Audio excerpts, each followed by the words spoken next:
I know why you are watching this right now. You just finished reviewing your year-end financial statements from 2025, and you are feeling a sense of profound frustration. You did everything the traditional world told you to do. You worked the long hours, you stayed through the market volatility of the last 2 years, and you probably even saw a bump in your nominal salary.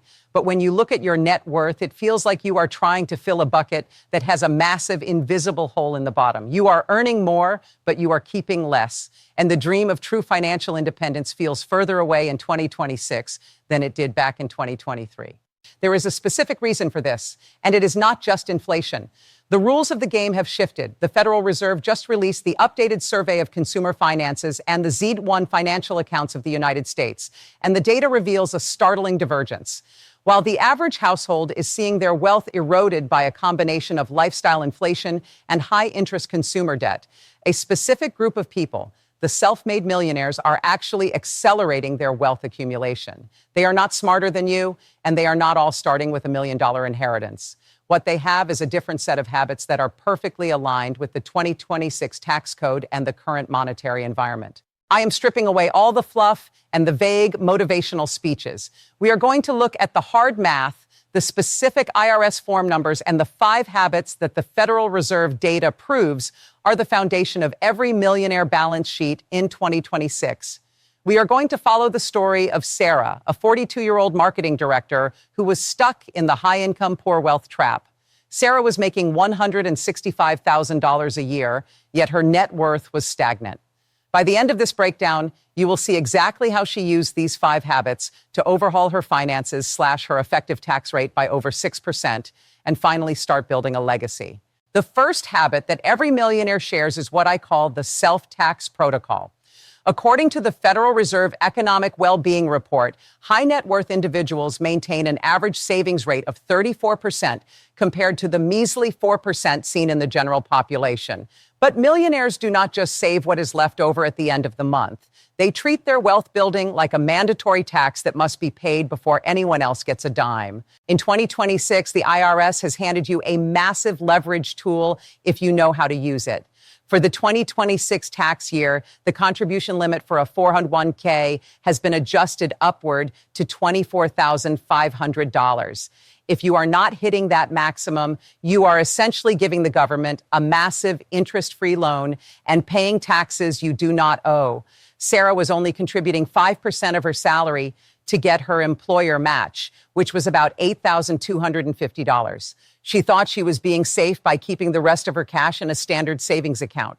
But look at the math for 2026. With her salary of $165,000, Sarah's top dollars are being taxed at 24% in the federal bracket for single filers. By increasing her 401k contribution to the full $24,500, she is not just saving for the future. She is immediately reducing her taxable income by $16,250 more than she was before.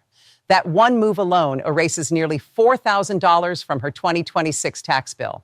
Millionaires understand that a dollar saved in taxes is worth significantly more than a dollar earned in gross salary because you do not have to work an extra hour to get it.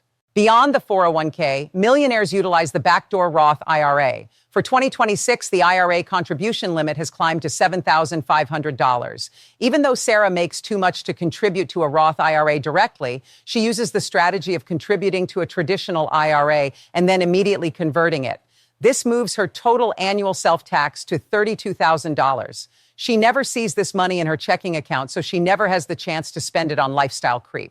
This is the difference between hoping you have money at the end of the year and ensuring that your wealth grows by 5 figures before you even pay your rent. The second habit is the rejection of what I call the retail trap.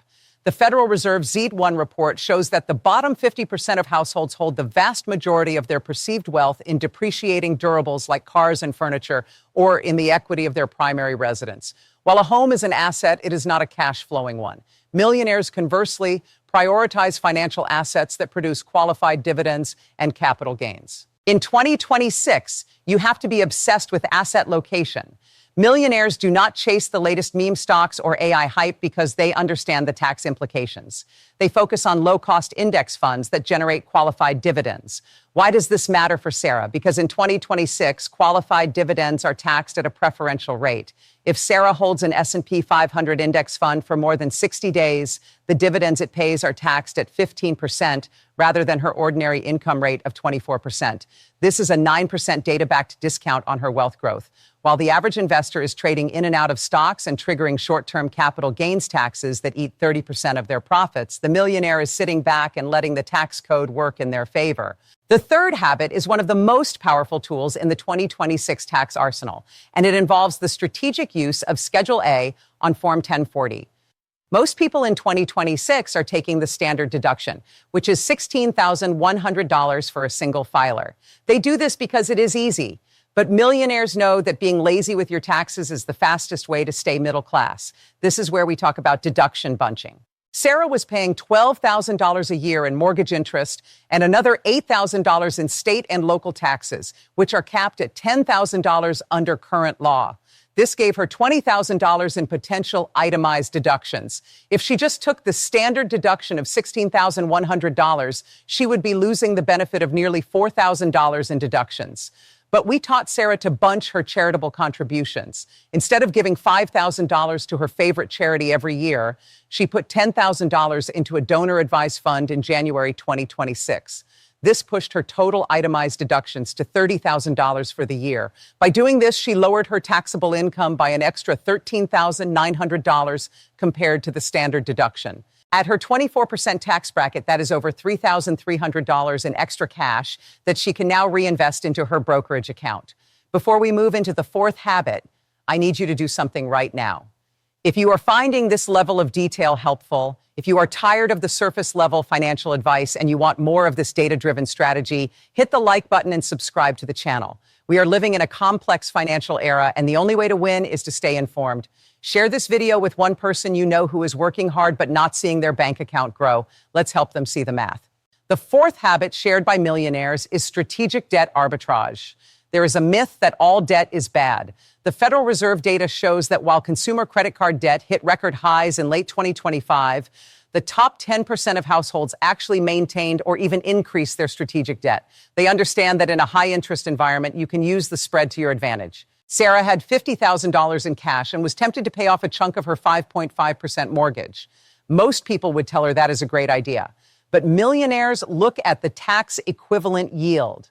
In 2026, Sarah can invest that $50,000 into high-quality municipal bonds. Because the interest on these bonds is often exempt from federal taxes, the tax equivalent yield for someone in Sarah's bracket can be as high as 7%.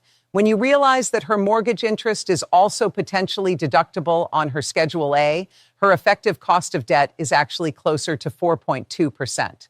By keeping the mortgage and investing in the bonds, she is pocketing a nearly 3% spread on $50,000 for doing absolutely nothing. That is the essence of how millionaires use the Fed's interest rate environment as a tailwind instead of a headwind. The fifth and final habit is the most important one, the net present value decision engine. Every time a millionaire makes a major purchase, they are not looking at the monthly payment. They are looking at the opportunity cost of that capital over a 10-year horizon. We saw this clearly with Sarah's luxury SUV lease. She was paying $1,200 a month because she felt she needed to project a certain image at work. Over a 3-year lease, she would have spent over $43,000 and owned nothing at the end. We sat down and calculated the net present value of that $1,200 a month. If Sarah redirected that money into a diversified portfolio with an 8% expected return, that SUV was actually costing her $216,000 in lost wealth over the next decade. When she saw that number, the image of the car no longer mattered. She bought a reliable pre-owned vehicle for cash and took that $1,200 a month to fund a side business. Because Sarah started a side hustle in marketing consulting, she became eligible for the Section 1999A Qualified Business Income Deduction. This allows her to deduct 20% of her business income right off the top of her taxes. In 2026, the threshold for this deduction starts at over $200,000 for single filers, meaning Sarah's combined income of $165,000 from her job plus $30,000 from her consulting business fits perfectly within this tax-free zone. She is literally literally earning more money and paying a lower effective rate because she chose an asset over a liability. Now, let's look at Sarah's final report card for 2026 compared to her old habits in 2025. In 2025, her taxable income was nearly $157,000. Her effective tax rate was over 21%, and her net worth growth was essentially zero after expenses.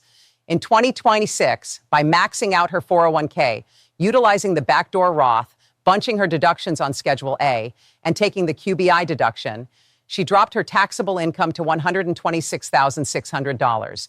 Her effective tax rate plummeted to 14.8%. Most importantly, she moved over $54,000 into her investment accounts in a single year. She did not get a massive raise at work. She did not win the lottery. She simply aligned her daily habits with the Federal Reserve data and the IRS tax code. You have to understand that financial freedom in 2026 is a choice. You can continue to play by the rules that were designed for the 1990s, or you can look at the data and adapt. The Federal Reserve has given us the map, and the IRS has provided the tools. Your job is to have the discipline to execute the plan. I want you to take 4 specific actions starting tomorrow morning. First, go into your payroll portal and adjust your 401k contributions to hit that $24,500 limit for 2026. If you cannot do the full amount, increase it by 5% today. Second, set up your backdoor Roth IRA contribution. Do not wait for tax season next year. Third, review your 2025 tax return and see if you could have saved more by itemizing on Schedule A. If the answer is yes, start bunching your charitable gifts now. Finally, audit your debt. If you have any debt with an interest rate higher than what you can earn in a safe, tax-advantaged investment, pay it off immediately. If it is lower, consider the arbitrage. This is how wealth is built. It is a series of calculated, data-backed decisions made over and over again. It is about having the courage to live differently so that one day you can live exactly how you want. If you found this breakdown valuable, please hit the like button and subscribe. We are going to be doing a deep dive into the 2026 municipal bond market in our next video, and you do not want to miss the specific strategies we are seeing there. Share this video with your family, talk about these numbers at dinner, and let's start making 2026 the year your net worth finally reflects your hard work. I will see you in the next video. Remember that everything we discussed today is based on the current 2026 tax laws and Federal Reserve data. While I am a professional in the content space, you should always consult with your own tax professional or financial advisor before making massive shifts to your portfolio. The goal is to be informed, but the final execution is up to you and your team. You have the roadmap now. You have seen how Sarah turned her financial life around by simply paying attention to the details that most people ignore. There is no reason you cannot do the exact same thing. Stop focusing on the headlines and start focusing on your balance sheet. The data is on your side. The tax code has the openings, and the only variable left in the equation is your action. Thank you for watching, and thank you for being part of this community of disciplined, data-driven investors. We are changing the narrative one spreadsheet at a time. I look forward to hearing your success stories in the comments below. Tell me which of these 5 habits you are going to implement first. Are you going for the 401k max, or are you looking at the debt arbitrage? Let's start the conversation and keep pushing each other toward that millionaire milestone. See you next time.